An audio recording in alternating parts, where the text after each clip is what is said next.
Hey guys, welcome back to my channel. তো guys আজকে তোমরা থাম্বনেল দেখে অবশ্যই বুঝে গেছো যে ভিডিওটা কি নিয়ে।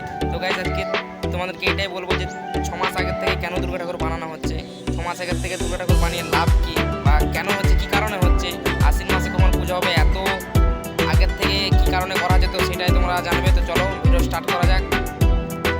তো গাইস প্রথমত তোমাদেরকে দেখাচ্ছে এইটা হচ্ছে সেটিং দুর্গা ঠাকুর, মানে এরকম সেটিং মাল আমাদের 3টা হচ্ছে আর কি। সেটিং দুর্গা ঠাকুর এই একটা রাক্ষসের উপরে সরস্বতী, লক্ষ্মী, কার্তিক, গণেশ, সিংহ সব আছে।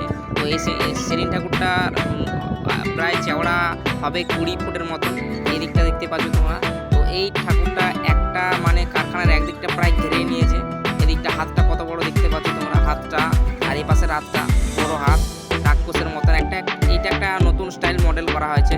তো প্রথমত গাইস তোমাদেরকে বলে রাখি যে আমাদের কারখানাতে 15টা থেকে 20টা দুর্গা হয়, তো প্রায় এখন 10টা দুর্গা হয়ে গেছে।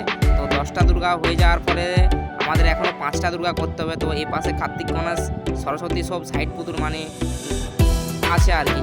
তো আর এই পাশ দিকে আমি যে তোমাদেরকে দেখাচ্ছি যে এই পাশ দিকে আছে সব দুর্গা ঠাকুর, সারিকে সার আছে।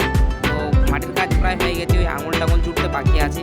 আর আমরা যেহেতু 6 মাস আগের থেকে বানিয়ে রাখি, তার কারণ হচ্ছে যে আমরা এত আগের থেকে বানিয়ে রাখি, কারণ না হলে আমরা মানে ঠাকুর দিতে পারবো না পুজোর আগে কে। তো আমরা থাকি প্রায় 4 জনের মতো। তো 4 জন আমাদেরকে এই আজ থেকে প্রায় 6 মাস কন্টিনিউ কাজ করে যেতে হবে, কারণ অনেক কাজ আছে, বলে বোঝানো যাবে না কাজ কি আছে কখনোই। তো নানা রকম মডেল হচ্ছে। তো এটা যেটা দেখলে ওটা হচ্ছে বড় একটা মোষের মাথা, আর এই সিং, এই সাইডগুলো সিং। তো এরকম ধরনের দারুণ দারুণ ঠাকুর মডেল হচ্ছে। তো গাইজ আমাদের ওই 3 পার্টের মাল আরও হবে 3-4টার মতন। তো আমাদের কারখানাতে কুলোবে না, ফাঁকে রাখার জন্য হবে। তো আমি এর পরের ভিডিওতে তোমাদেরকে দেখাবো যে সেটিং মালগুলো কীরকম হয়েছে। তো এই পাশে একই রকমের আছে নানা রকম মডেলের। তো যদি ভিডিওটা ভালো লাগে তো গাইজ